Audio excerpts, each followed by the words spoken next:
en tiempos donde los valores son constantemente cuestionados, su voz ofrece claridad, profundidad y dirección. Demos un caluroso aplauso al Padre Israel Tapia. Padre.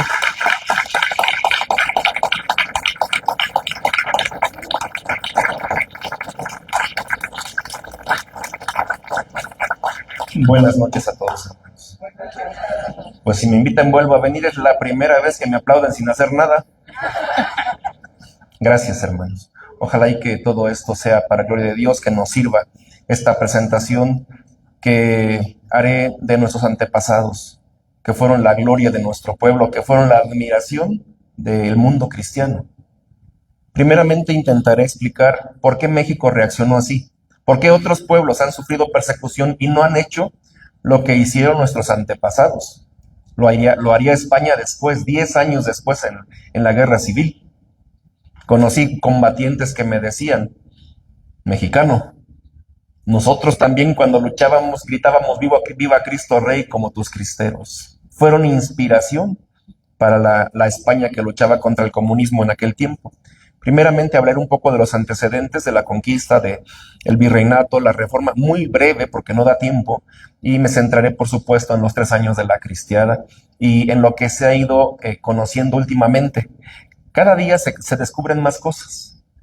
Jan Meyer, que es yo pienso que el mejor conocedor del tema, en el mes de septiembre me parece que dio una conferencia virtual en San Miguel el Alto, él decía que si tuviera que volver a escribir sus libros, los cambiaré mucho.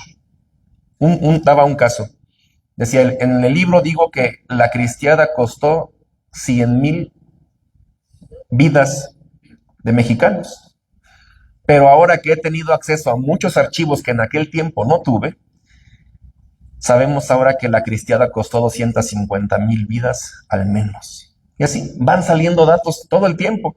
Hace 3 semanas se recordaba la muerte del beato Miguel Gómez Loza, amigo íntimo de Anacleto González Flores, y en donde se hacía el homenaje llegaron sus familiares, sus bisnietas, y llevaron una vitrina con la camisa que llevaba puesta cuando lo mataron, llevaba muchas cosas, y entre otras cosas que nos enteramos del beato,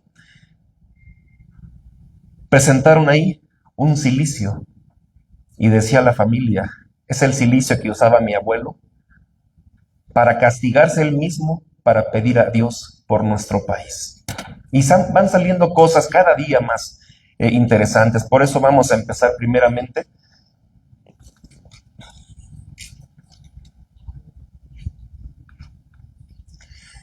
que México nació católico. Eso es lo primero que debemos de entender. Y llegó España y nació México. Antes no existía México. Eran grupos étnicos diseminados por el actual territorio nacional, generalmente estaban enemistados entre sí, y sería a través de España, con la lengua, la religión y la herencia cultural que nos dejó, que nacimos como pueblo. Llegaron los españoles a la actual península de Yucatán para formalizar alianzas con los mayas. Ellos daban sus hijas a los españoles, y estos las tomaban como esposas. ¿Te gusta la muchacha? Sí, está bien bonita. Venían 2 sacerdotes con ellos, no sé si sepan. Con Cortés venían Fray Bartolomé de Olmedo y Juan Díaz. Pues te vas a casar con ella. Y empezó el mestizaje inmediatamente en Yucatán, en la península. Llegaron a Veracruz el Viernes Santo de 1519 y se funda un ayuntamiento, el primero de la América continental, de la Santa y Veracruz, por ser el Viernes Santo. Y ahí se van a enterar que pues hay un imperio que gobierna despóticamente casi todo el centro del país, casi todo el centro. México pues nace católico, hermanos.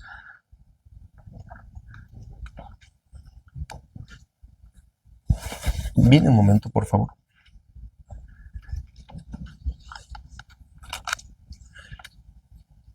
Conecta esta mejor porque como que no tiene mucho alcance esta. No me llega, desde allá no llega. Mejor conecta el otro. Y miren, aquí puse algunos grupos étnicos que había a la llegada de los españoles. Son muy pocos, había muchísimos más. A lo que quiero llegar es que no solo había aztecas en México cuando llegaron los españoles, porque hay gente que piensa que solo había aztecas y que entonces España tiene que pedir perdón por la conquista de los aztecas, si no fueron los aztecas los únicos. Aquí solamente puse algunos.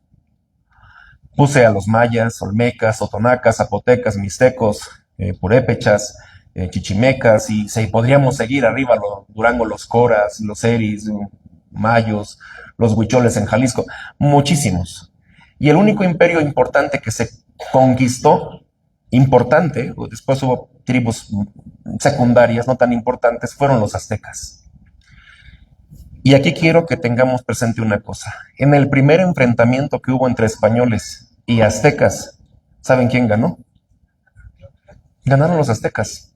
Con todo y sus armas de fuego y sus caballos y todo lo que decían, perdieron los españoles. Acuérdense la noche triste. La noche triste. Fueron derrotados los españoles. ¿Y luego cómo conquistaron entonces? Inmediatamente. ¿Cómo? Inmediatamente las demás tribus se les unieron a los españoles. Aliados directos de los aztecas como Azcapotzalco y Texcoco, que eran íntimos aliados, se les voltearon y se unieron a los españoles, y los de Huejotzingo y los tlaxcaltecas y los cholultecas. ¿Por qué motivo? Porque no aguantaban a los aztecas. No los aguantaban, por eso se les unieron inmediatamente todos. Los aztecas eran buenos guerreros, por eso fue que pudieron conquistar gran parte de la Anáhuac. Llegaron los españoles a un pueblo, a un territorio habitado por múltiples grupos étnicos. ¿Y quiénes eran los españoles? Pues en ese momento, la nación más católica que había. La nación más católica. La reforma que después tendríamos en Trento ya la habían iniciado los españoles un siglo antes, con la reina Isabel. Aquí es una imagen que representaría la toma de Granada, la última población musulmana. La última población musulmana en España. Los reyes católicos ahí están. La reina siempre se preocupó por la defensa de la fe, no por nada se les llamaba así. ¿Y quién venía comandando a los españoles? Pues un señor que hizo muchas cosas por el bien de nuestro país, pero tuvo un error, y nos centramos la mirada en ese error, algo injustificable, con Cuauhtémoc, y por eso dejamos de lado todo lo demás que hizo por este país. Y tanto hizo que un patriota mexicano, muy preparado, muy conocedor de la historia de México, lo llamó el padre de la nacionalidad mexicana, y fue don José Vasconcelos. Un gran patriota mexicano, conocedor de la historia de nuestro país. Se preocupó Cortés por el engrandecimiento de la Nueva España, material y espiritual. Porque así como hablemos materialmente, así como se llevaron a Europa, trajeron de Europa muchas especies, de aquí se llevaron también. Y se preguntarán, mucha gente se pregunta, ¿por qué las primeras iglesias que se construyeron en México tenían atrios tan grandes? En Morelos tenemos muchas de las primeras que se hizo aquí. La catedral y muchas iglesias muy antiguas. ¿Por qué tenían atrios tan grandes? Pues porque ahí traían las especies que traían de Europa, ahí las plantaban y ahí le enseñaban a la gente cómo cultivarlas, para que ahí pudiera entrar todo tipo de personas. Si lo hacían en el terreno de alguien, no faltaba que estaba enemistado con alguien y esa persona no podría entrar, pero si lo hacían en la iglesia, podían beneficiarse todos. Ámbito material, ámbito espiritual. Cuando termina la conquista, inmediatamente Cortés le envía una carta al emperador Carlos V pidiéndole que le envíe sacerdotes sabios y santos. Y el emperador le va a hacer caso. Y del convento de Los Ángeles en Extremadura, cerca de Portugal ya, que tristemente hoy solo quedan ahí cimientos ahí ya, el convento ya no existe, el monasterio ya no existe. De ahí se trajeron a 12 personas. Al frente venía Fray Martín de Valencia. Cuando ellos se enteran de que han sido elegidos para venir al nuevo mundo, como le llamaban, todo el mes de octubre de 1523 se la pasaron en ayuno, en oración, en penitencia por nuestros antepasados. Y llegaron a México. Llegaron a México para entregar su vida por la evangelización. Ya sabemos que los españoles llegaron de Veracruz a México, fueron recibidos por Moctezuma, Moctezuma les enseñó el templo mayor y cuentan los que estuvieron ahí que estaba lleno de sangre aquello, de tanto sacrificio humano que había habido. Y hasta arriba estaba una figura que ellos apreciaban mucho, Huitzilopochtli.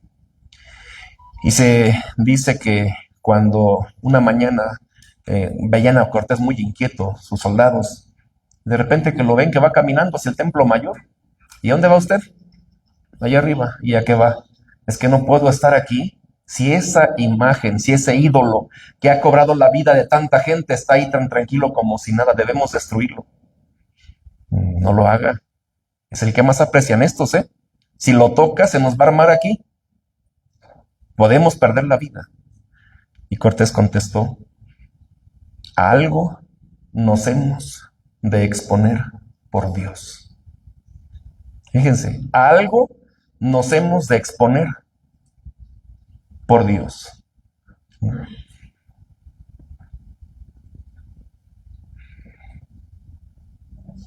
La tan difamada doña Marina, la Malinche, traicionó a México. México no existía. ¿A quién traicionó? No traicionó a nadie. Era lo común que las mujeres fueran usadas para formalizar alianzas. No lo entendemos, es difícil, diferente a lo que vivimos hoy, pero ella no traicionó a nadie. No existía México.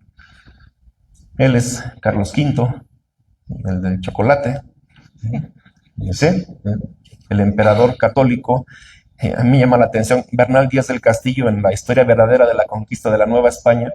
Cuando llega a Yucatán, se presenta con un grupo de caciques y dice, vengo representando al señor más poderoso de la cristiandad, que a su vez trata de ser fiel vasallo del rey del universo. Su presentación. Vengo representando al señor más poderoso de la cristiandad, Carlos V, que decía que en sus dominios no se ponía el sol, que a su vez trata de ser fiel vasallo del rey del universo. Y ahí estaba España desangrándose, defendiendo la iglesia, defendiendo la fe, peleando contra los luteranos en Alemania, en Flandes contra los protestantes, contra los ingleses, contra los turcos en los Balcanes, en el Mediterráneo contra los musulmanes. Gran parte del dinero que se llevaban de México, de la Nueva España, iba para pagar soldados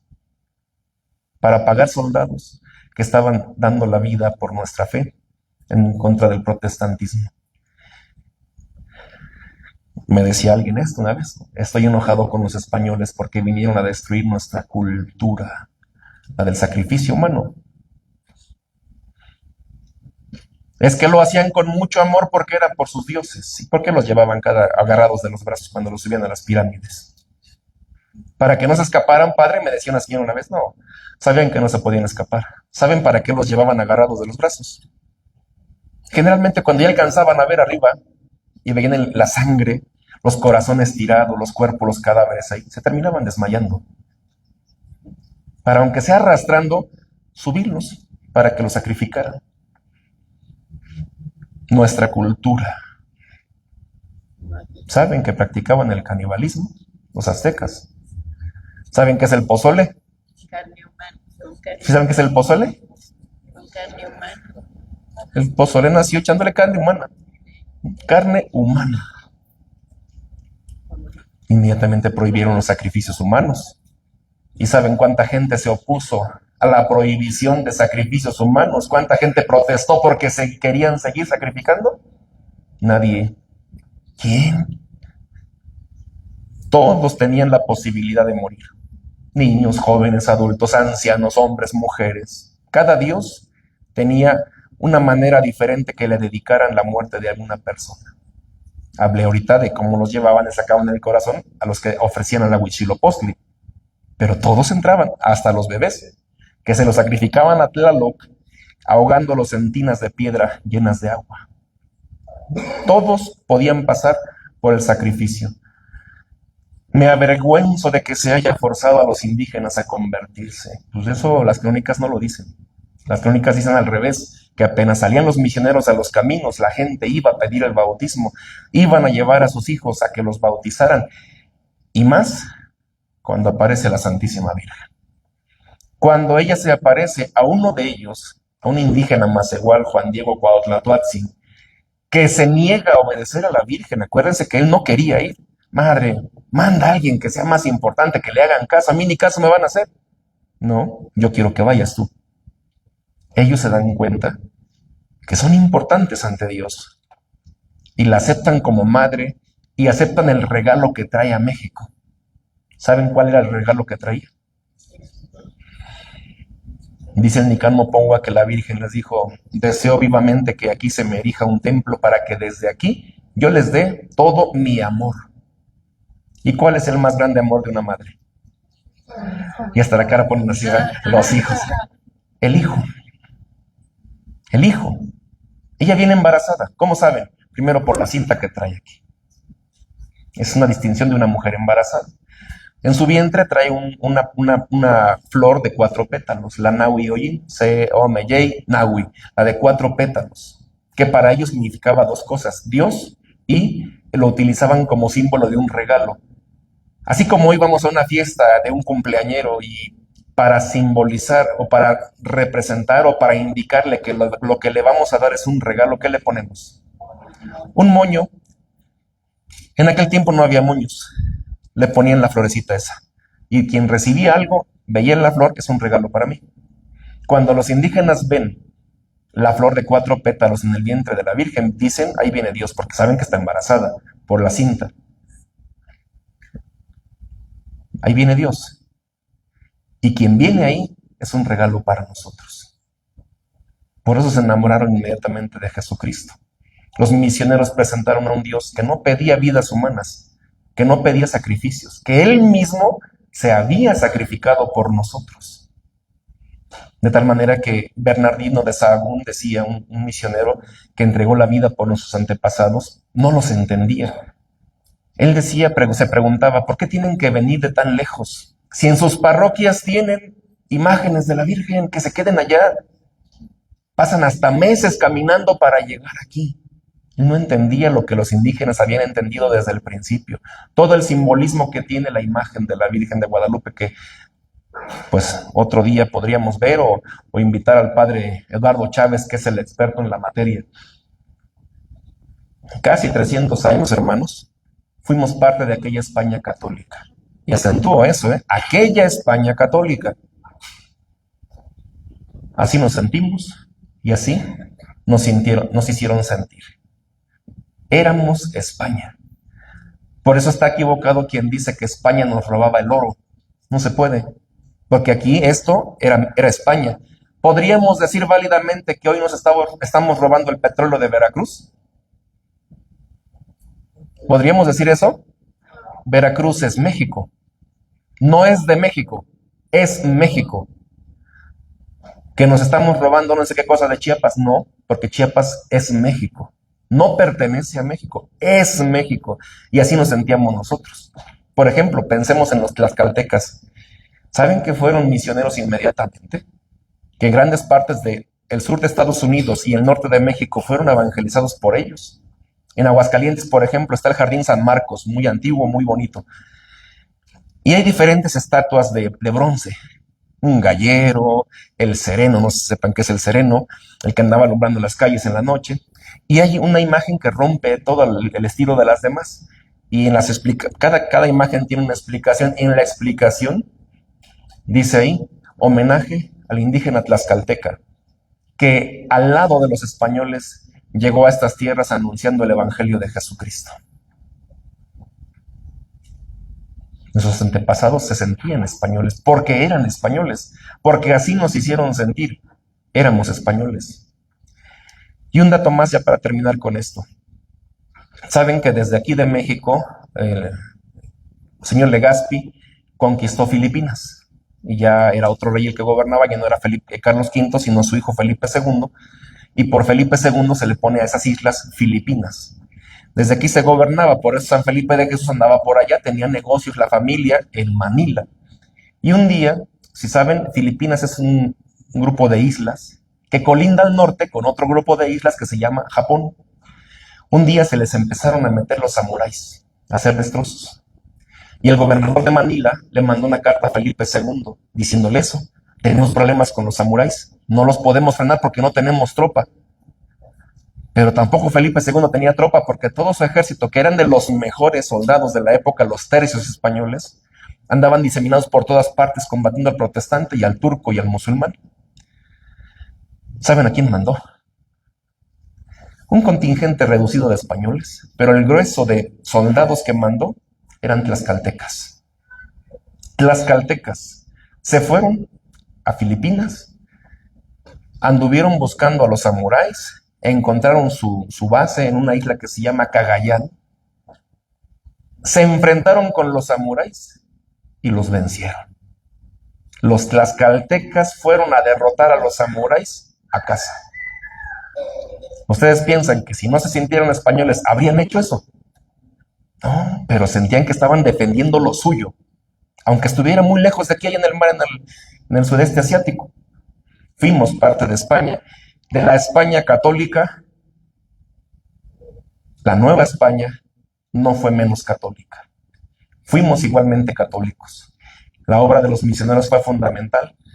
Los primeros que llegaron, pues, primero llegó Fray Pedro de Gante, que se estableció en Texcoco, que fundó un colegio, se enseñaba en náhuatl, que cuando se trajo la imprenta fue el primero que publicó algo en la imprenta.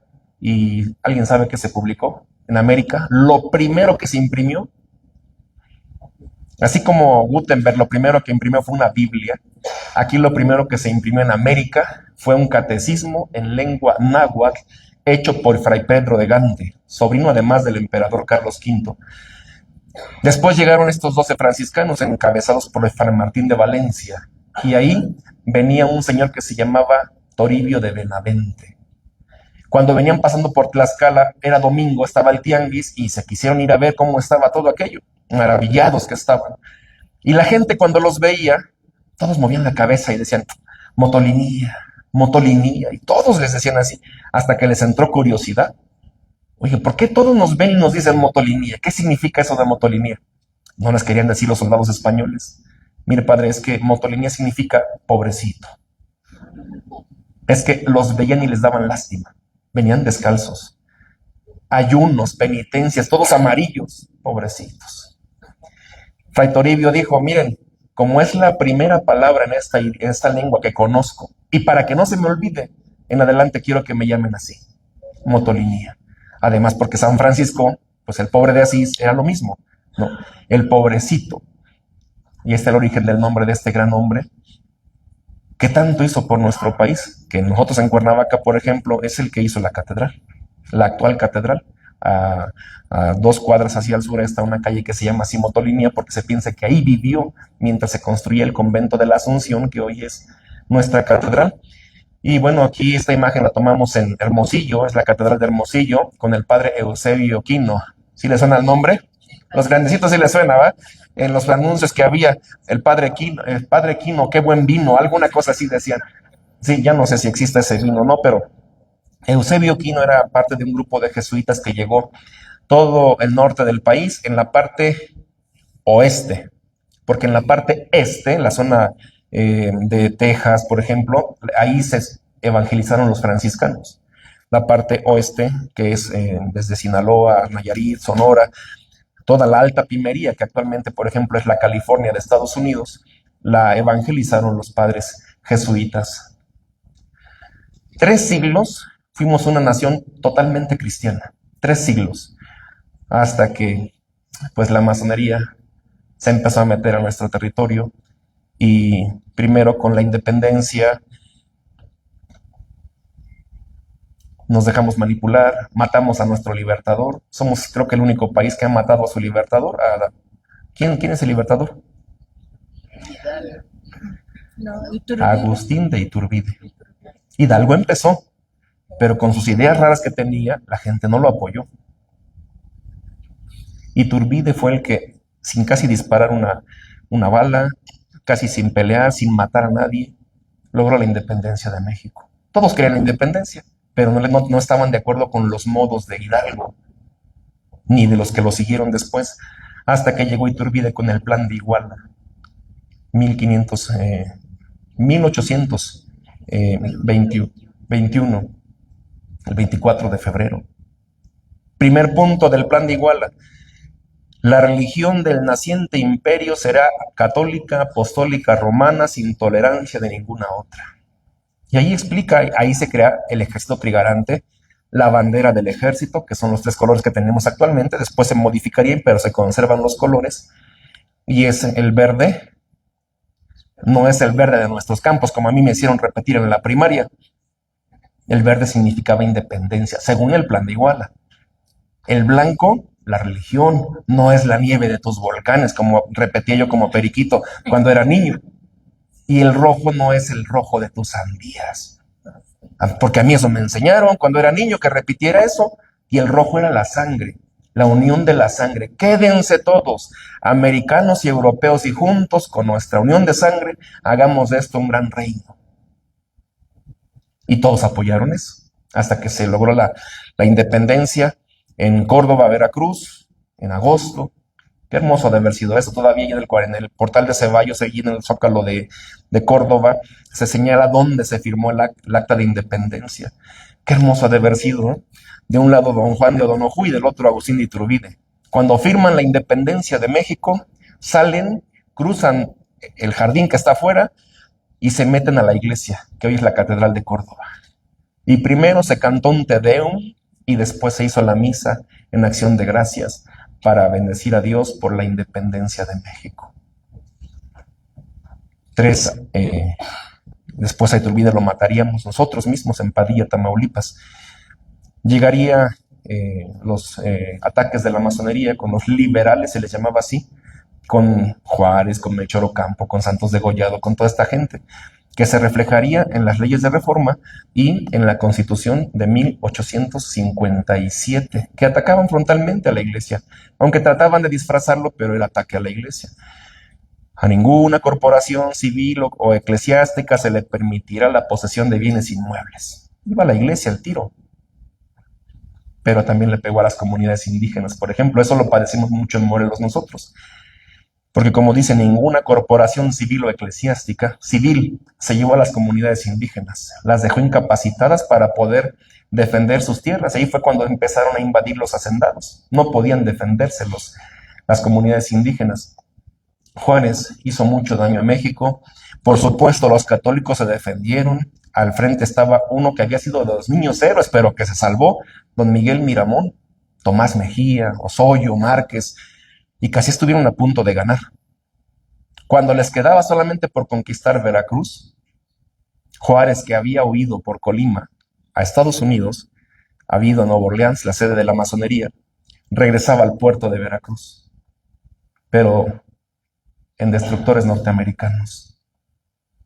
Y mandó decir a Miramón y los que estaban ahí que si no entregaba el puerto, lo iba a cañonear. Y Miramón pensó, no, Juárez no puede hacer eso. No puede ser tan traidor. Pues sí fue. Mandaron a 2 barquitos que teníamos ahí a detener los barcos de guerra norteamericanos. Fue simbólico, que les van a hacer nada. Solo capturaron la tripulación. Y ahí estuvo un hombre que es casi desconocido.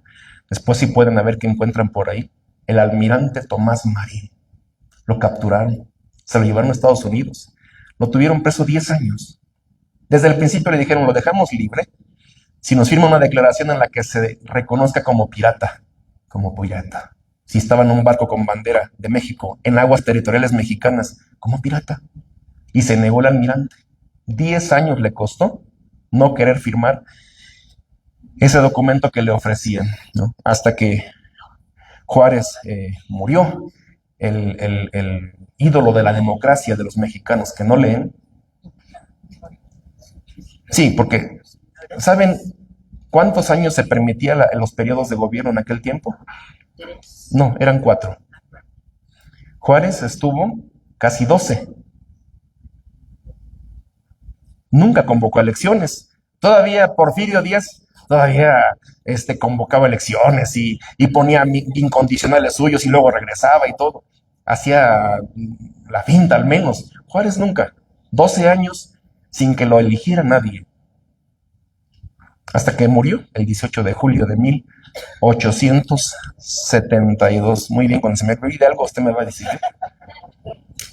Pasamos al siglo XX. Sí, ya vi que Qué bueno que se puso aquí, ¿eh? Siglo XX, hermanos. La Revolución Mexicana viene a acabar con el porfirismo. Menciono solo algunos revolucionarios que fueron importantes para lo que estamos viendo. Uno es don Victoriano Huerta, presidente de México, no estaba afiliado a la masonería. Y una cosa que hizo muy importante, permitió que México se consagrara a Cristo Rey. En enero de 1914, en la Ciudad de México, por la calle de 5 de Mayo, entró una procesión grandísima con gente representando gente de todo el país. Afuera de la catedral estaba una imagen del Sagrado Corazón. Y ahí, Victoriano Huerta permitió que el secretario de Guerra, que hoy sería la Defensa Nacional, llevara la corona con la que esa imagen fue coronada como rey de México. Y el secretario de Marina llevara el báculo de mando que lo puso a los pies de esa imagen para simbolizar: tú mandas en este país. Y será por esa consagración que hizo nuestro episcopado y nuestros antepasados a Cristo Rey, que después el Papa Pío XI, en la encíclica Cuas Primas, se establece la fiesta universal de Cristo Rey, mirando a México. Es una fiesta muy mexicana, la fiesta de Cristo Rey, porque nació por nosotros. Ahí los señores obispos hicieron muchas cosas, yo menciono dos nada más. Uno, prometieron a Cristo Rey un monumento que recordara esa consagración. Lo que hicieron años después, en Silao, Guanajuato. Se pensó que era el centro del país, y ahí en un terreno privado de una persona de Sinaloa, ahí se fue el delegado apostólico, Ernesto Filippi, a bendecir la primera piedra. Y por ese acto fue expulsado del país.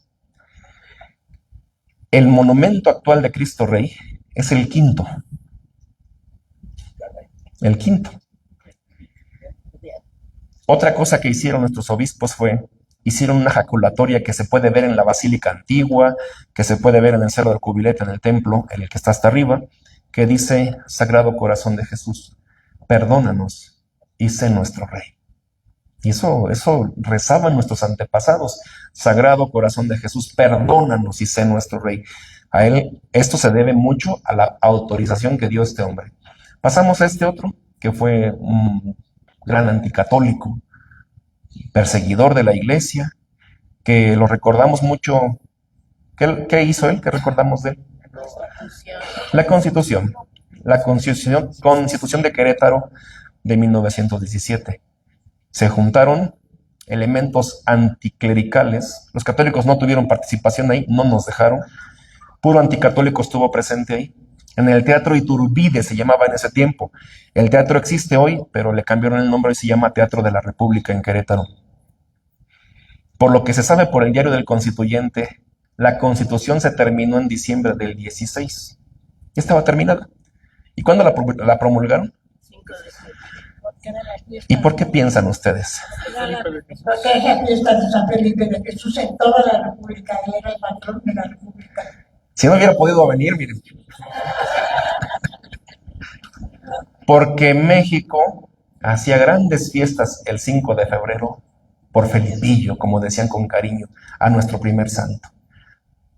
Para tapar la memoria de San Felipe de Jesús, fue que se esperaron más de un mes para promulgar la Constitución, que además era completamente anticatólica. Y Carranza, además, dinamitó uno de los monumentos a Cristo Rey. Dinamitó un monumento. Pasamos ahora, el otro revolucionario, al general Álvaro Obregón. 3 cosas quiero decirle. O sea, en muchas cosas hizo bien para México, pero 3 cosas que se relacionan con los católicos. Una, él destruyó otro monumento a Cristo Rey. En 1924, en la Ciudad de México, hubo un Congreso Eucarístico Nacional. Yo no sé si los mayores se acuerdan, Pedro Infante cantaba, creo que en la del Seminarista, una canción que era el himno oficial de ese congreso. Cantad, cantad, la patria se arrodilla al pasar Jesucristo Redentor. ¿No? ¿Nunca lo escucharon ahí? Ese es el himno que fue de ese congreso, que no se pudo terminar porque Álvaro Obregón lo interrumpió. Era toda una semana y no dejó que se terminara. Y la tercera, Álvaro Obregón intentó destruir la imagen de la Virgen de Guadalupe. Para eso mandó a este hombre, Luciano Pérez Carpio, para que en noviembre del 21 pusiera un florero con dinamita adentro Salió corriendo. Nuestros antepasados pues eran más listos y eran de armas tomar. No se quedaban viendo como hoy, ni se ponían a grabar rápido, no. Vieron que este hombre iba saliendo corriendo y dijeron, este hizo algo. Y lo agarraron inmediatamente. Lo capturaron, no lo dejaron que saliera y en ese momento explotan los cartuchos de dinamita que puso ante la imagen.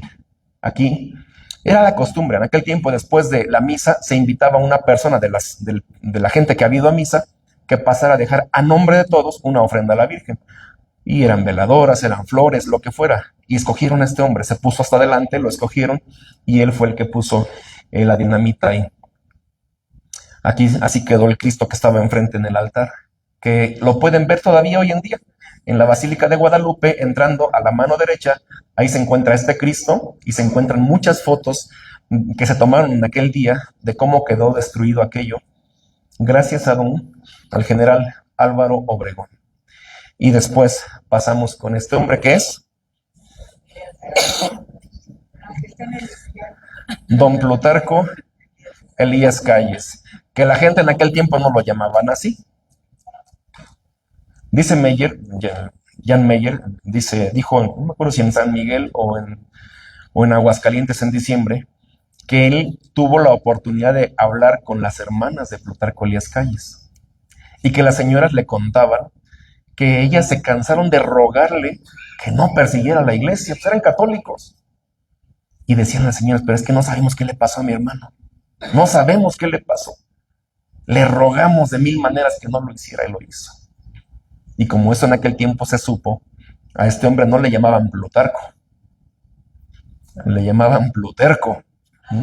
Pluterco, porque no hacía caso de nadie. Nadie, sus mismas hermanas no saben por qué se empeñó en esto.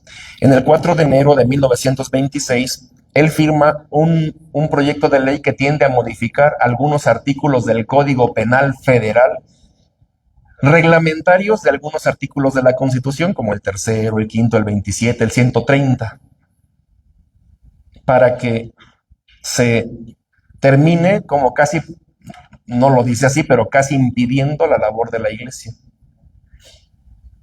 La gente, los católicos, van a hacer de todo lícitamente, pacíficamente, para intentar evitar que esta ley entre en vigor. Nunca los católicos, nunca la iglesia pensaron en levantamientos armados. Nunca les pasó eso por la cabeza. Siempre era juntar firmas, ir a ver a tal diputado. Bueno, los obispos mismos, algunos fueron a ver al presidente Calles, no sirvió para nada. Hoy mismo Jan Meyer publicó, ya se desclasificó la conversación que tuvieron. Se puede ver cómo estuvo la entrevista muy dura y termina Calles diciéndole a los obispos, miren, solamente tienen dos caminos, el Congreso o las armas. Para el que escojan, yo estoy preparado. Pero los católicos no pensaban en las armas. ¿Qué hacía la gente? Miren, por la forma de vestir, por su cabello, son gente de los años 20 y son gente rica. Y si alcanzan a ver, sus pies ¿cómo van? Van descalzos, haciendo penitencias para pedirle a Dios que no entrara en vigor esta ley que se llamó Calles porque la propuso. Son modificaciones a algunos artículos del Código Penal Federal, procesiones, pero no sirvieron de nada. El día 31 de julio fue el último día de culto público. Cuando uno lee las memorias de algunos mártires, algunos santos, todos dicen lo mismo. Ya en los últimos días de julio, los curas no tenían descanso. No tenían descanso. Todo el tiempo la gente estaba yéndolos a ver para una cosa, para otra. Hay un libro que se llama León Cristero, que se puede conseguir, lo reeditó quién sabe quién, pero se consigue. Hay un capítulo, es muy antiguo ese libro, hay un capítulo que dice, Calles, el más grande misionero de México. Y cuando yo leí eso la primera vez dije, ¿cómo que el más grande misionero de México? Seguro el padre cuando escribió esto estaba durmiendo. ¿Cómo que el misionero de México? Pero después él explica por qué. Y dice en su tesis principal de ese capítulo, porque nadie como Calles ha acercado a la gente a Dios. Pues claro, se pusieron a pensar, oye, hija, y ya no va a haber bautizos y el chamaco no lo hemos bautizado, pues hay que bautizarlo. Oye, estos no han hecho la primera comunión, pues hay que llevarlos rápido. Oye, no nos casamos, nada más estamos arrejuntados, hay que casarnos. Filas y filas para confesarse, por ejemplo. ¿No? Uno lee, por ejemplo, lo del Padre Pro, que dormía 2 o 3 horas al día. Se quedaba durmiendo como el cura de Ars confesando del agotamiento que tenían los sacerdotes, porque la gente sabía que después del 31 de julio difícilmente podrían encontrar un sacerdote que los asistiera espiritualmente, como pasó. Esta imagen se tomó en la parroquia de Encarnación de Díaz, en los Altos de Jalisco. ¿Qué dice aquí? Muchos templos el 1 de agosto amanecieron cerrados, y los que amanecieron abiertos, el Santísimo ya no estaba ahí. Yo tuve la oportunidad de conocer personas que vivieron ese momento y decían que era algo terrible. Dice, entrar a tu parroquia, se sentía la ausencia de Dios. Dios ya no estaba con nosotros. Ver el sagrario vacío, con la puerta abierta. Te daban ganas de llorar, decía un señor. Te daban ganas de llorar, de que Dios ya no estaba entre nosotros. Y entonces, pues, el ejército empezó a querer tomar los templos, decían ellos que para hacer inventarios, para cuidarlos, la gente pues era lista, no se creyeron eso, y hubo gente inmediatamente que estuvo cuidando los templos. Por lo que se sabe, el día 2, en Acámbaro, primero hubo unas revueltas ahí con la gente. El día 3, se corrió la voz de que el ejército iba a llegar a destruir el santuario de Guadalupe en Guadalajara, y la gente se juntó inmediatamente. No es que tuvieran cosas que hacer, no es que andaban muy ocupados y hay que vayan otros. No, nuestros antepasados llegaron a defender lo que amaban. A mí me da tanta tristeza lo que pasa hoy en día, los 8 de marzo. No sé si vieron, por ejemplo, lo que pasó en San Luis Potosí. Se metieron a una iglesia, tardaron como 15 minutos para tumbar un Cristo que estaba ahí. Y el obispo de San Luis pedía a su diócesis que se hicieran actos de desagravio, de reparación, para pedirle a Dios perdón por la ofensa a esa iglesia. Y nosotros lo hicimos también, pero nosotros no pedimos a Dios perdón por la ofensa a esa iglesia. Pedimos perdón a Dios por la tibieza y cobardía de los católicos. Porque mi pregunta es, ¿y la gente que va a misa a esa parroquia, dónde estaban? ¿Por qué permitieron que se metieran ahí y agredieran lo más sagrado que tenemos? ¿Dónde estaban? Nosotros pedimos perdón por la tibieza y cobardía de los católicos. ¿Qué les da miedo todo hoy? Luego preguntan, oiga, padre, así como van las cosas, y si hay persecución otra vez, ¿usted piensa que va a haber cristeros otra vez? ¿Y de dónde los vamos a sacar? ¿De dónde? Si es un lío que vayan a misa al menos los domingos. Dios ya no está en el corazón de la mayoría de los católicos. Dios no es lo más importante para la mayoría de los católicos. Por supuesto, hay casos, muchísimos por todo el país, de buenos católicos, pero ya no son la mayoría como era aquel tiempo. Ya no son la mayoría. Y pasamos al 4 de agosto. De plano, un pueblo entero se levanta en armas. Hoy se conocen telegramas, comunicados que hubo entre la presidencia municipal de ese lugar con el gobernador de Michoacán y con el presidente Plutarco Elías Calles. Se estuvieron informando todo en el momento a través del telégrafo. Y lo que se sabe, por lo que dicen ellos después, es que cada casa de Zaguayo combatió al ejército mexicano. Después dicen un telegrama, se envió más refuerzo de la Federación, pero no pudieron entrar al pueblo. ¿Por qué piensan que no pudieron entrar? Porque no los dejaron, no dejaron entrar al ejército, la gente de Zaguayo. Por lo que se sabe, es el primer levantamiento que hubo en contra del ejército, que duró hasta el siguiente día, como al mediodía, Zaguayo, Michoacán. Por eso le tenían tanto coraje a los de Zaguayo. Después, cuando entraba el ejército, hombre que encontraba en la calle, hombre que colgaban. Todavía hoy en día, si llegan a ir a Zaguayo, una de las calles principales se llama Calzada de los Mártires. Porque esa calle que en su tiempo estaba llena de árboles, llegaba a estar llena de árboles donde estaban colgados personas. Ahorita les voy a contar algo de Joselito que también va a hablar un poco de esto, que también era de Zaguayo. Esta es una imagen antigua de la iglesia de Santiago Apóstol de Zaguayo. Esto lo acabamos de conmemorar hace como un mes, creo, en Zaguayo también. En la zona, capturaron a 33 cristeros. A 2 los mataron luego. Bueno, intentaron esconderse en una cueva. Los militares tenían buenos rastreadores, los encontraron, los sacaron e hicieron una fogata afuera de la cueva, echaron huizache y cosas así muy tóxicas. El humo se les fue para la cueva, tuvieron que salir.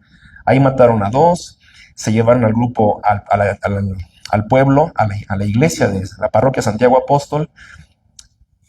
Uno por uno los fueron sacando. Di que viva el presidente Calles, viva Cristo Rey. 27 muertos, ahí están. 27 muertos cayeron ese día. Solo se salvaron estos 3. Estos 2 porque tenían creo que 12 años. Y el otro porque era un jefe. A este se lo llevaron a Zamora y ahí 2 días lo estuvieron torturando. A los 2 días lo mataron también. Cada año se hace la conmemoración de este acontecimiento. Ya se me olvidó la fecha, pero apenas acabamos de ir. Se hace la conmemoración de esto. Y se sabe que tiempo después, años después, el papá de este que está aquí habló con el cura del pueblo. Oiga, padre, quiero que hable con mi hijo. Se me está tirando al alcohol. Se está haciendo un alcohólico. No puede ser.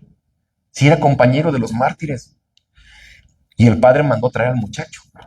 Hijo, ¿te parece correcto lo que estás haciendo? Tú fuiste compañero de ellos que dieron la vida por Cristo Rey. ¿Cómo ahora tú andas de alcohólico? Y por lo que se cuenta, dicen que el muchacho se puso a llorar. Padre, ¿y sabe por qué lloro? ¿Sabe por qué bebo? Bebo porque a mí Cristo no me quiso como su mártir. Imagínense. ¿Amaban a Dios nuestros antepasados? Por encima de todo, hermanos. Por encima de todo. ¿Qué tiempos tan distantes? Si supieran, al menos donde yo vengo, no, aquí no conozco. Se ve que ustedes no, pero allá sí. Si supieran, por ejemplo, la gente con cuánta facilidad falta misa los domingos. Ahorita, ¿no? Que están regresando de la Semana Santa. Pues me acuso, padre, de que no fui todos los días santos a la misa. ¿Por qué? ¿Se enfermó o qué? No, es que mis hijos me llevaron a la playa. ¡Qué vergüenza! Mientras estamos recordando la muerte de Cristo por nosotros, usted asolearse como pagana en las playas. Ya Dios no está en el corazón de muchos católicos. Todo es más importante que Dios. No vine a misa porque me llegó mi familia, me visitó. ¿Y qué son musulmanes o qué? No, judíos tampoco. ¿Y por qué no se los trajo a misa? Pero todo está más importante que Dios. Dios es un accesorio nada más. Por eso, pues, primer combate cristero en Zaguayo, Michoacán. 15 de agosto, en Chalchihuite, Zacatecas, se acaba de celebrar la fiesta de la Asunción, que es la patrona del pueblo, en una casa, de manera privada. Salen, capturan al párroco y a 3 muchachos, a Manuel Morales, David Roldán y Salvador Lara. Los sacan del pueblo y en un lugar, en la estación de Gualterio, los van a matar. Cuando el padre se da cuenta que los van a matar, el padre Batis, él le pide al encargado de los militares, no los mate. Manuel, que es el que está aquí, tiene esposa y niñas pequeñas. Y los otros 2, sus papás, son mayores. Y en el campo, pues ya se ocupa fuerza y los señores ya no pueden trabajar la tierra, no pueden con el ganado. No los deje solos. ¿Quiere sangre? Aquí está la mía. A mí hágame lo que quiera. Pero no mate a los muchachos. Y Manuel escuchó. Señor cura, ¿qué está haciendo usted? Nada, hijo, nada. Ya lo escuché que está intercediendo por nosotros. Por favor, no lo haga. Queremos morir con usted. O sea, imagínense decir eso. Queremos morir con usted. Y el padre le contesta, hijo, pero piensa en tu esposa y en tus hijas. ¿Qué va a hacer de ellas? Si te matan, ¿quién va a cuidar de ellas? Y Manuel dirá, señor cura, si me matan, Cristo cuidará de mi familia y créame que lo va a hacer mucho mejor que yo. ¿Confiaban en Dios? ¿Qué confianza tenían en Dios? Y hace poco hicieron una entrevista a los bisnietos de Manuel Morales. Y efectivamente dicen, y Cristo cuidó de mi familia. Nunca nos faltó nada. Cristo nos cuidó siempre. Y el abuelo en el cielo. Esta es la iglesia de Chalchihuites. Y entrando a mano derecha se encuentra esto. Y está aquí los restos el padre Luis Batis, San Luis Batis, San Manuel Morales, San David Roldán y Salvador Lara. Los 4 fueron declarados santos por el Papa Juan Pablo II el 21 de mayo del año 2000. Los mártires de Chalchihuites. Ahí mismo se levantó en armas este hombre, que fue muy importante, que se llamó Pedro Quintanar, que era un líder de la zona, un hombre de honor y de armas también. Él encabezaría en la zona la resistencia católica, la defensa de la fe. Don Pedro Quintanar, que le dolió mucho que hubieran matado al padre porque eran muy amigos. Aquí está Chalchihuites, ya en los límites con Durango. Después de don Pedro Quintanar y su gente se fueron a Valparaíso con don Aurelio Acevedo, y una vez juntos fueron a Huejuquilla un domingo para comprar víveres, y ahí llegó el ejército. No los iban buscando a ellos, pero se pusieron nerviosos y eran rancheros, llevaban riatas, lazaron a los militares y los desarmaron. 29 de agosto de 1926. Él es don Aurelio Acevedo y aquí están en Huejuquilla. 29 de septiembre, Pénjamo, Guanajuato, un mes después. Un hombre que se ha caracterizado porque en toda su vida se la pasó defendiendo a la iglesia, toda su vida. Y ve cómo está la situación. Las agresiones a la iglesia, a los católicos, y no puede estar indiferente, don Luis. Le pide permiso a su mujer para levantarse en armas. 2 días, dicen después en un libro que les hicieron, 2 días no se hablaron. Y no se hablaron no porque estuvieran enojados, sino porque les daba dolor saber que pronto se iban a separar, hasta que su mujer le dijo, Luis, vete con mi bendición. Tú vas a sufrir por Cristo Rey de una manera y yo voy a sufrir de otra. Y el 29 de agosto se levanta temprano en la madrugada y se sale queriendo pasar desapercibido de su mujer, doña Carmen Alfaro, y en la puerta lo alcanza la señora. ¿Ya te vas, Luis? Ya me voy, Carmela. ¿Cuándo te volveré a ver? En esta vida nunca. Nos veremos en el cielo. ¿Qué estarían sintiendo en ese momento ellos? Y les aclaro que se querían mucho, porque de perros y gatos parecen ahí. No, pues que ya se vaya, y el otro, no, pues ya me voy. No, se amaban, hermanos, se amaban muchísimo. Ella es doña Carmen. Primero él es Luis Navarro, él es, y es su esposa, sus 3 hijitas y su hijito, que después sería sacerdote. Se amaban mucho. El ayuntamiento de Pénjamo hace casi 3 años puso esta placa en la casa donde vivieron. En esta casa vivió José Luis Gonzaga Navarro Origel, primer cristero levantado en armas en el país. Fíjense lo que pusieron esto, un hogar dichoso a que por Cristo renunció para siempre. Porque era un hogar dichoso, porque amaba a su esposa, porque su esposa lo amaba a él, pero renunció por Cristo. Nunca más se volvieron a ver. A él lo matarían al sur de Jalisco en un combate que perdieron los cristeros, y como pudieron lo medio enterraron ahí, y ya años después su mujer lo fue a traer su cadáver, lo exhumó, y hoy se encuentra sepultado en la Basílica de Guadalupe, el general Luis Navarro Origel. 2, 3 meses después matan a uno de sus hermanos también que andaba en la cristiada. A él, ese combate lo ganaron los cristeros, y a él sí lo pudieron llevar a velar a Pénjamo. Y cuando está el velorio le preguntan a su mamá, doña Lupita, oiga, ¿y usted qué piensa de que Dios ya le quitó a 2 hijos suyos? Si eso hubiera pasado hoy, ¿cuál hubiera sido la reacción? Otra vez, a ustedes no los conozco. De donde yo vengo, ay no, Dios ni existe de seguro. Ay no, ¿cómo Dios permitió que mis hijos que le servían los mataran? Ay, Dios ni me escuchó porque yo siempre le estaba pidiendo que me cuidara a mis hijos. Hoy los católicos, de donde yo vengo, no hacen más que estarse quejando de todo. De todo. No saben cuánta gente se confiesa por blasfemias. Renegué de Dios porque me quitó a mi papá. Ey, espérate. ¿Tu papá era tuyo o de Dios? ¿De quién es?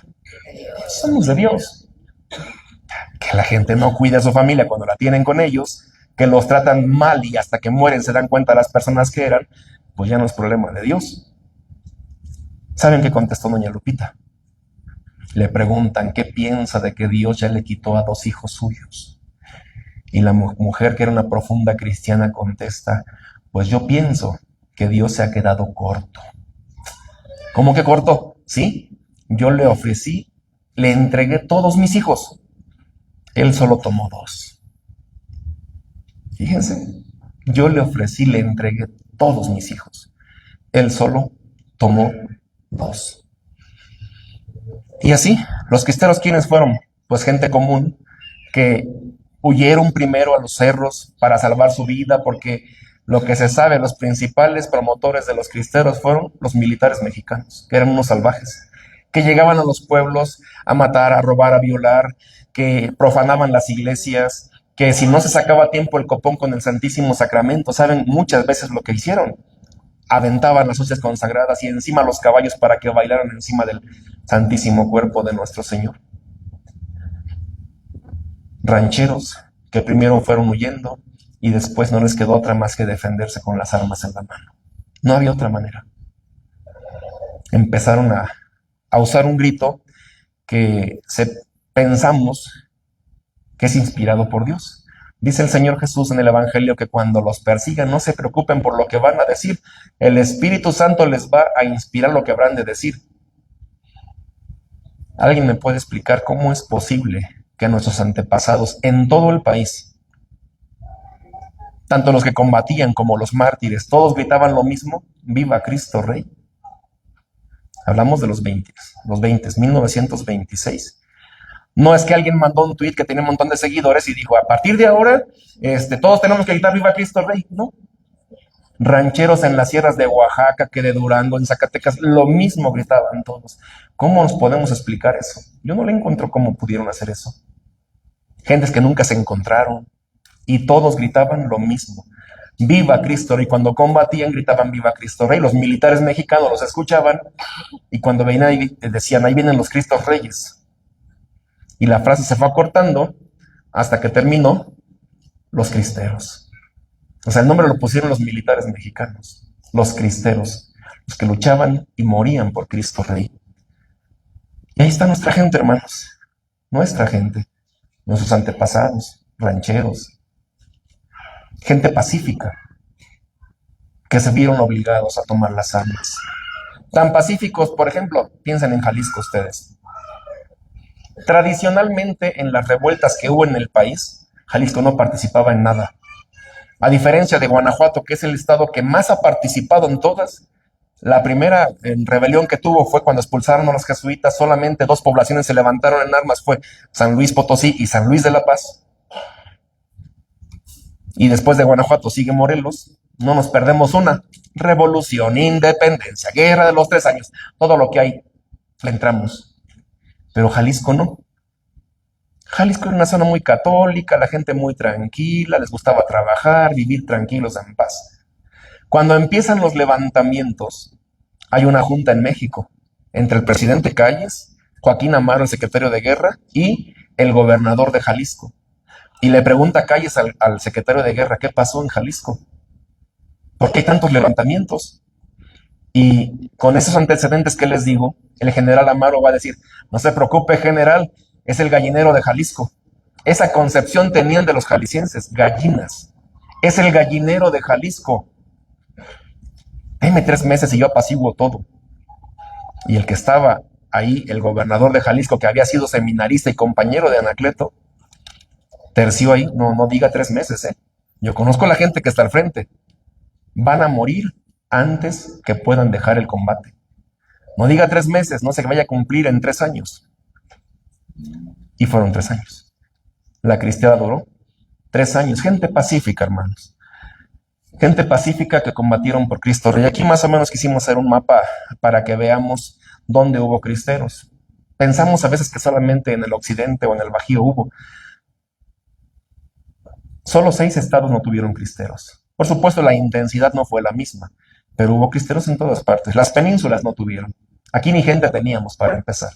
Y aquí, pues, no, la gente es diferente a nosotros, ¿no?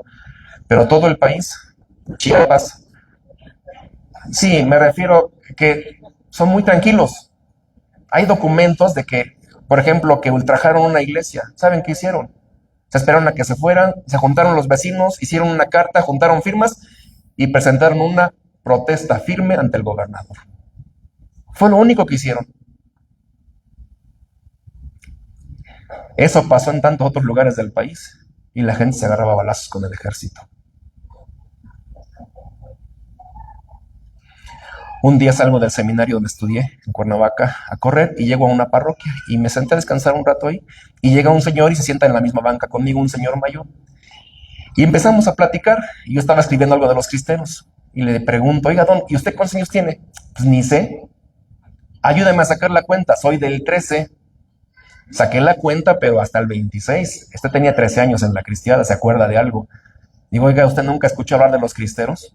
Pues, ¿cómo no? Aquí estaba lleno de cristeros. Pero dije, no, luego se inventan cosas para que estemos platicando con ellos. Nomás para calarlo, ¿no? A ver, don, los cristeros estaban a favor o en contra de la iglesia. Casi me pega el señor. ¿Cómo que en contra? Si se mataban con el ejército para defender la iglesia. Y me señalaba, este templo nuestro, ahí, en la entrada de la iglesia, 2 veces se enfrentaron los cristeros contra el ejército que venían a destruir este templo. Se enteraba la gente, se tocaban las campanas y ahí estaba la gente. A eso me refería con los mayas de Yucatán, que son un poquito pasivos, ¿no? En el centro, en todo el resto del país, la gente es de armas tomar, literalmente hablando, de armas tomar. Jalisco, cuando llegaban los militares a los templos queriendo hacer los inventarios, primero las señoras, ahí estaban rodeando los templos, para que no entraran los militares. Y los hombres bien gracias por allá viendo nada más. Hasta que veían que los militares empezaban a empujar a sus mujeres, a maltratarlas. En Cocula, ahí fue el primer levantamiento para defender a sus mujeres. En Tecalitlán, en tantos lugares, porque quisieron inventariar las iglesias. Pues miren aquí, hubo cristeros en Oaxaca, hubo en un pueblito de Tabasco. Toda esta parte hubo, y por supuesto ya saben, van viendo que las líneas se van más tupidas. Guerrero, por ejemplo. ¿Saben que en Guerrero no hubo persecución al principio? Y un diputado federal le preguntaba al gobernador, ¿y tú por qué no aplicas la ley Calles aquí? No, si yo conozco a mis paisanos, esos nomás están esperando alguna cosa para levantarse. No, yo mejor me llevo la fiesta en paz. Pues los guerrerenses, aunque no hubo persecución, se levantaron en armas. Y ya después sí, pues tuvieron que aplicar la ley Calles, pero aunque sin persecución, se levantaron en armas.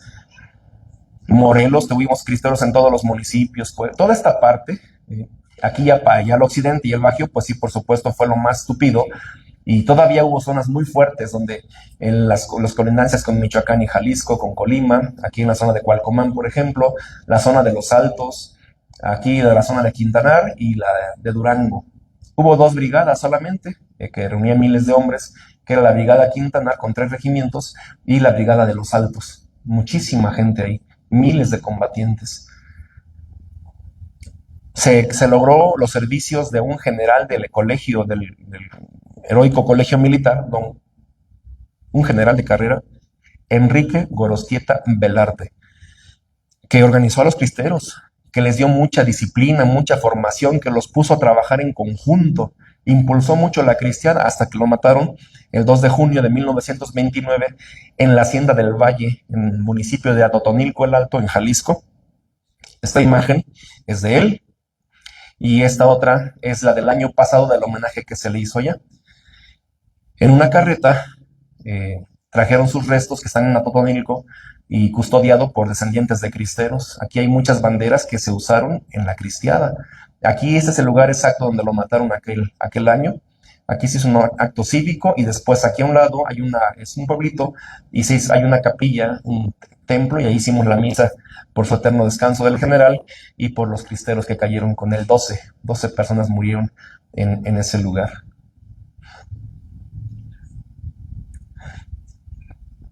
nuestros abuelos, ganaderos, cazadores, campesinos, gente que tuvo que tomar las armas para defenderse y para defender lo que más amaba. ¿Por qué piensan que serían capaces de haber hecho estos actos de heroísmo, de sufrimiento, de dolor? Yo conocí a algunos cristeros, tuve la inmerecida gracia de conocer a varios de ellos hace como 35 años, y me contaban sus anécdotas, sus historias, días sin comer, a veces con la lluvia, todos empapados por días. Otros me cuentan en el sur de Jalisco, camino a Colima, tienen un campamento porque les digo que se salían de los pueblos por la violencia de los militares, y un día descubren el campamento donde estaban las familias, descubren el campamento, tienen que huir porque van con todo, con mujeres, con niños, van rumbo a Colima, hacia el sur, pero va una mujer que va embarazada y a punto de dar a luz. O sea, yo no creía lo que me decía el Señor. Mira, nos tuvimos que parar 1 hora. Como pudimos, los entretuvimos a los militares, por otro lado, para desviarlos, pero 1 hora máximo los pudimos parar, en lo que la mujer daba luz. Y dio luz, como pudo, la subieron al caballo y a seguir corriendo. ¿Se imaginan ustedes eso? Tantos actos de heroísmo, tantos sacrificios. Un amigo que conocí que era de Toluca, murió a los 103 años, Miguelito. Él me comentaba que un día cuando él era niño, su papá lo levantó en la madrugada. Dijo, acompáñame. ¿A dónde? Tú vente.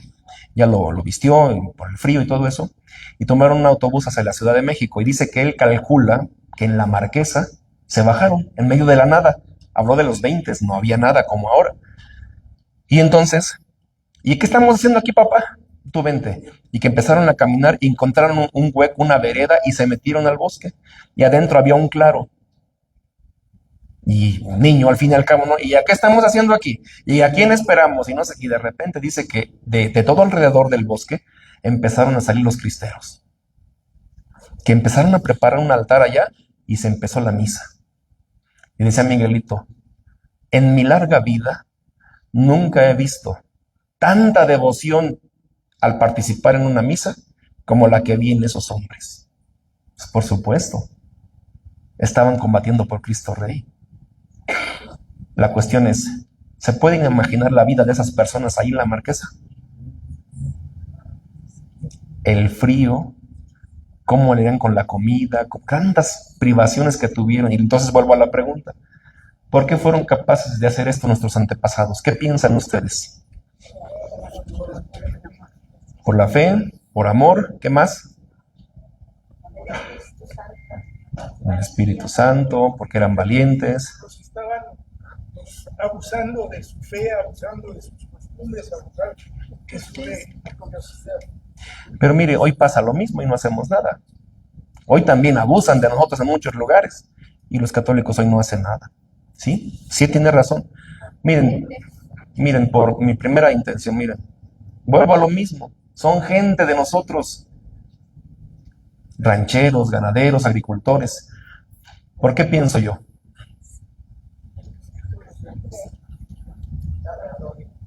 Un día en una conferencia yo hablaba de esto y alguien me empezó a rebatir.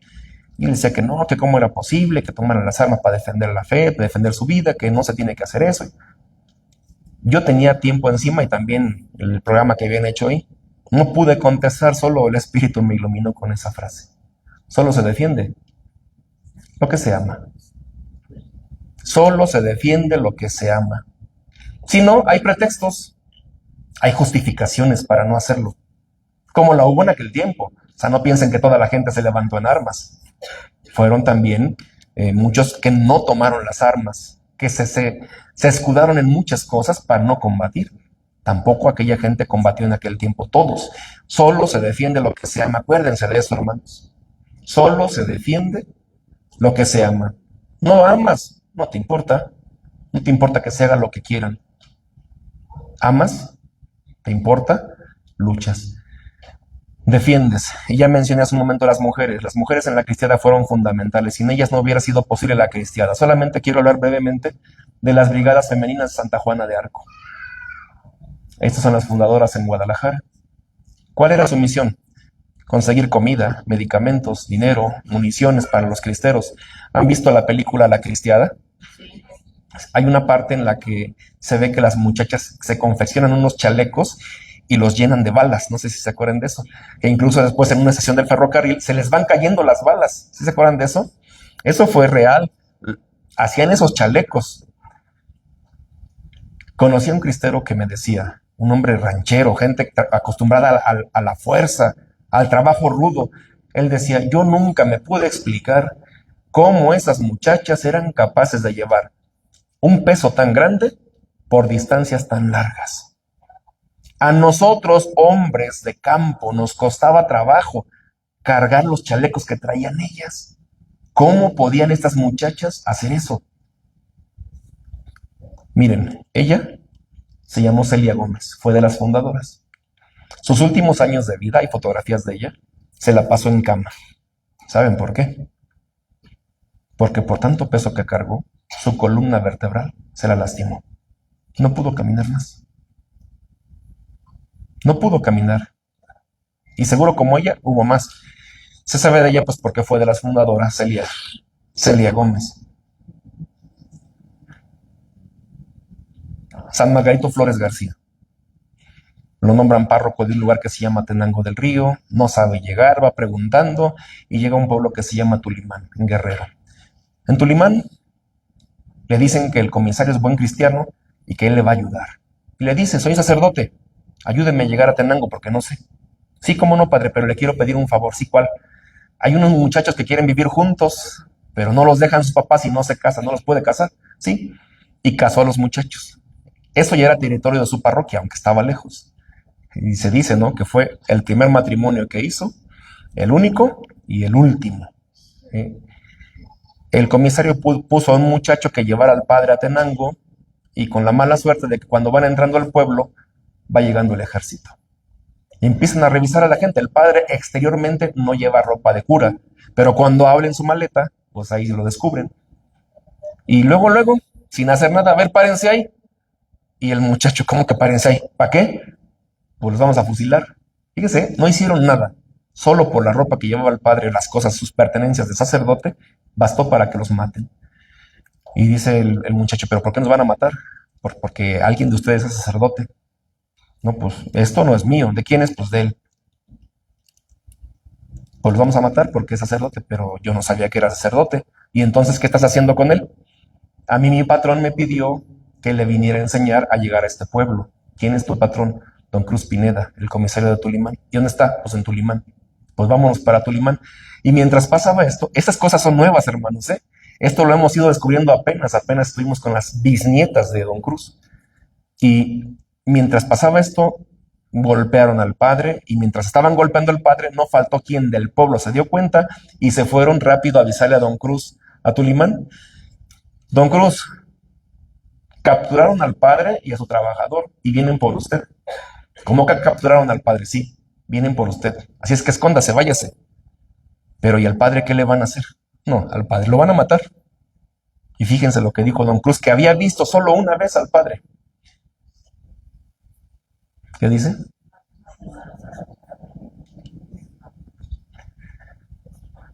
Fíjense, lo que nos contaba una de sus bisnietas hace poco era de que tenía 3 días que había nacido su última hija. Y así su mujer se le arrodillaba, Cruz, escóndete, nos vas a dejar solas. ¿Qué lucha tuvo que haber pasado Don Cruz para que al final decidiera quedarse? Se llevaron al padre, llegaron al pueblo, se encontraron los dos un momento y el padre le dice a Don Cruz, mire, no se preocupe, en un momento más nos veremos en el cielo. A Don Cruz se lo llevaron a Huitzuco, una población de más importancia por ahí, porque como era autoridad tenían que juzgarlo y al otro día lo mataron. Al padre, ahí mismo en la iglesia del lugar de Tulimán, en la iglesia de San Agustín, en la parte de atrás, lo pararon ahí ya para fusilarlo. Ahí estaban los que lo van a fusilar y en ese momento, antes de que empiecen a dar las órdenes, un soldado, un muchacho, se le acerca al padre. Padre, perdóneme por lo que voy a hacer. Yo no quiero hacerlo. Yo no le quiero disparar, pero si no le disparo, estos me disparan a mí. ¿Qué le contestó el padre? ¿Qué dice?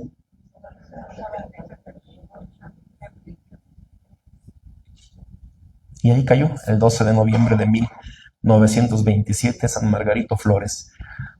Hermanos, ¿hay ministros de la Eucaristía aquí? Sí, pero ¿quién?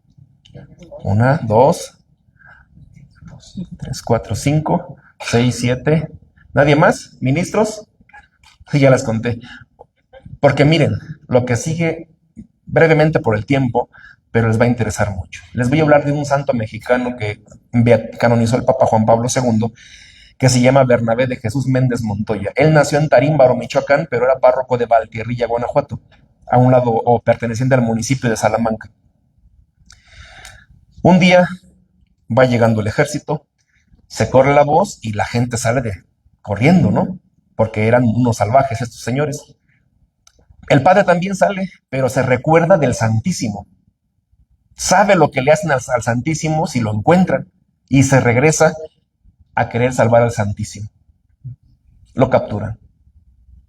Lo capturan y lo van a matar. ¿Qué hizo? Nada. Pero lo van a matar. Y entonces le pide a los militares una última voluntad. Déjenme consumir el Santísimo. A ustedes no les sirve de nada. Déjenme consumirlo y le permitieron que lo hiciera. Entonces, estaba una hermana suya y una amiga de ella, y entre los tres consumieron el Santísimo. Para que después, el 5 de febrero, murió igual que San Felipe de Jesús, le quitaron la vida a San Bernabé de Jesús Méndez Montoya, porque se regresó para salvar al Santísimo. En muchos lugares lo tenemos como patrono de los ministros de la Eucaristía. Así es que, rápido, o sea, vuelvan a levantar su mano para que les demos una imagen del santo patrono de los ministros de la Eucaristía. Aquí. Aquí, mira, hasta la señora. No, pues mi consentida aquí además, y que no, ahorita. Todos van a tener, no se pongan tristes, no les vayan a entrar la depresión ahorita. Todos van a tener algún separador. San Bernabé de Jesús Méndez Montoya. Y una cosa que es muy importante de él, fíjense, aquí está Valtierrilla, ¿no? Es una carretera muy buena. De aquí a acá hay 9 kilómetros, 2 minutos, 3 minutos y ya se llegó. ¿Aquí qué hay? Es un pueblo que se llama Saravia. Esto era una base militar. Fíjense, estando tan cerca los militares, San Bernabé nunca quiso dejar a su pueblo. En cualquier momento podían caer y no quiso dejar a su pueblo. Se quedó con ellos. Otros, pues no había militares cerca, pero él los tenía a 9 kilómetros. Y aún así se quedó para asistir a su gente. Este joven se llama Luis Magaña, de Arandas, Jalisco, corazón de los Altos. Él no fue cristero, él no disparó un arma nunca. Era líder de su pueblo, pero no disparó. Y un día llegaron a su casa a buscarlo los militares que habían tomado su pueblo y habían tomado su parroquia. La tenían como caballeriza. A buscarlo no estaba, se fueron. Al rato llega a su casa, Luis, le dice a su mamá, te vino a buscar el ejército, que te entregues. Y para asegurarse de que te vas a entregar, se llevaron a tu hermano. Que si en tantas horas no te entregas, lo van a matar a él. Y dicen que él se metió a su cuarto, se bañó, se puso su mejor traje, se sentó a comer con su familia y cuando acabó de comer, ahorita vengo, se salió. Y a la gente del pueblo sabían que el pueblo estaba tomado por el ejército, que habían tomado la parroquia. Y cuando ven que va Luis caminando a la parroquia, maliciaron luego, se va a entregar. Y le decían, Luis, no te entregues, te van a matar. No, a mí eso no me importa, yo ya quiero estar con Cristo Rey. ¿Se imaginan eso? Rufino se llamaba su hermano, llega a la parroquia y pregunta por el comandante, sale, yo soy Luis Magaña Servín, me anda buscando usted. Capturó a mi hermano Rufino, déjelo, yo me entrego por él. Y aceptaron el trueque, sacan a Rufino y va entrando Luis. Y cuando van entrando se encuentran los hermanos y Rufino se le queda viendo a su hermano. Hermano, ¿a dónde vas tan arreglado? Y contestara Luis Magaña, hermano, vengo así porque en un momento más tengo una cita con alguien importantísimo y debo de ir lo más presentable posible. ¿Con quién se iba a encontrar? Sí, una hora después lo mataron. Ahí, en las afueras de su parroquia, esta cruz él la llevaba ese día de madera y la pusieron ahí, en su parroquia, en la entrada de su parroquia.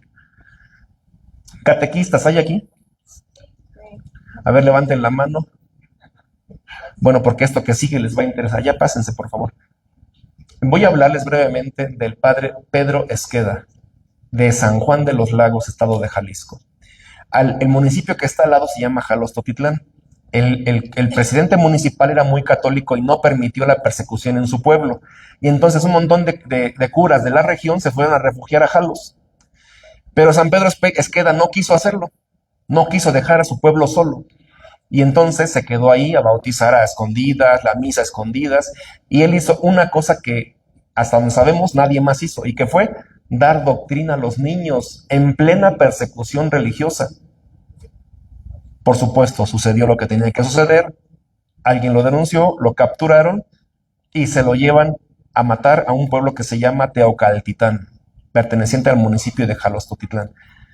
Cuando va de salida de su pueblo, se encuentra a unos niños jugando ahí y lo último que dirá en su pueblo va a ser a esos niños: hijos, aunque yo ya no esté, ustedes tienen que seguir yendo a la doctrina. Porque dio doctrina durante la persecución y sus últimas palabras fueron de preocupación para que los niños siguieran recibiendo la educación cristiana. En muchos lugares lo tenemos como el patrono de los catequistas. Ahora sí, levanten la mano para que les den una imagen de San Pedro Esqueda, para que la tengan. Ahorita ya se las van a dar. San Pedro Esqueda, él fue padrino de ordenación de Santo Toribio Romo, que el día de hoy estamos recordando su nacimiento, de Santo Toribio Romo, el patrono de los migrantes.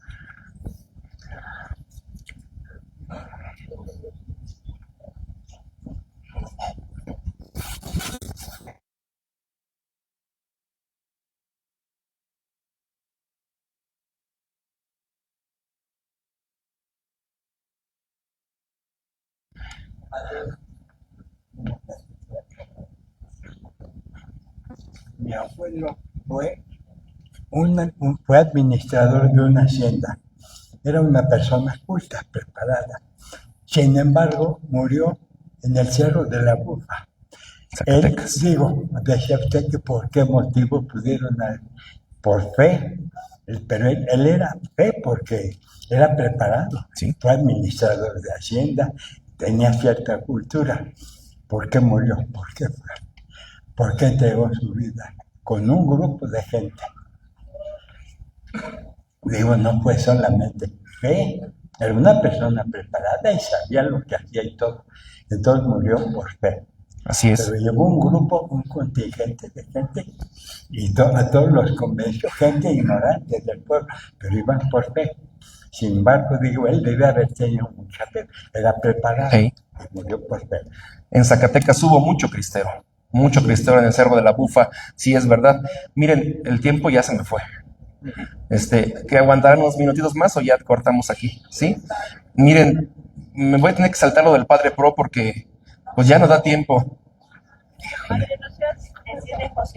Sí, también ahí viene, pero el problema es el tiempo, que no da el tiempo.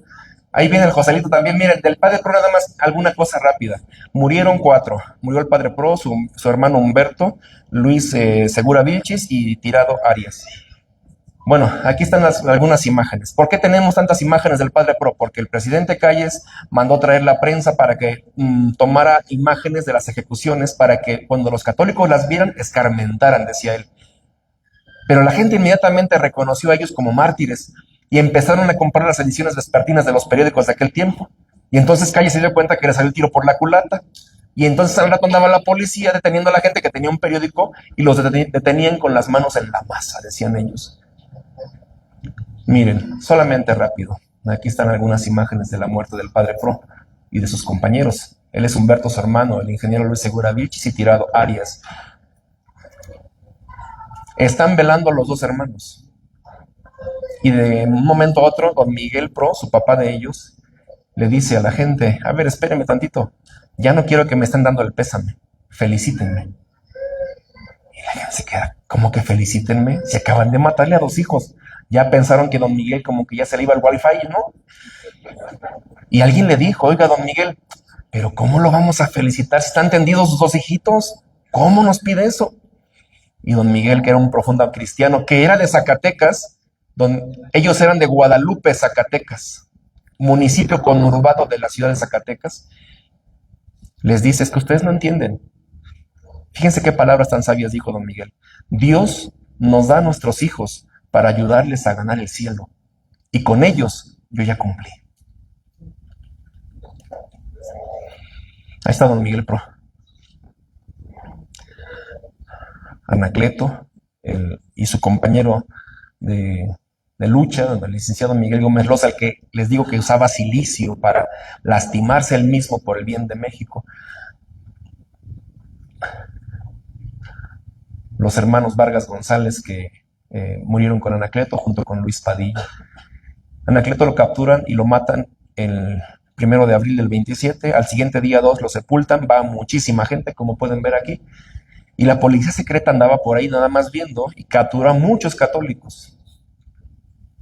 Entre otros capturó a ellos 2, son hermanos, Ezequiel y Salvador Huerta. Tienen un hermano sacerdote, quieren que denuncie dónde está su hermano, ellos ni saben, y aunque hubieran sabido, no creo que lo hubieran denunciado, hasta que como ven que no pueden sacar nada, les dicen que los van a fusilar. Se los llevan al Panteón de Mezquitán en Guadalajara y ya los van a fusilar.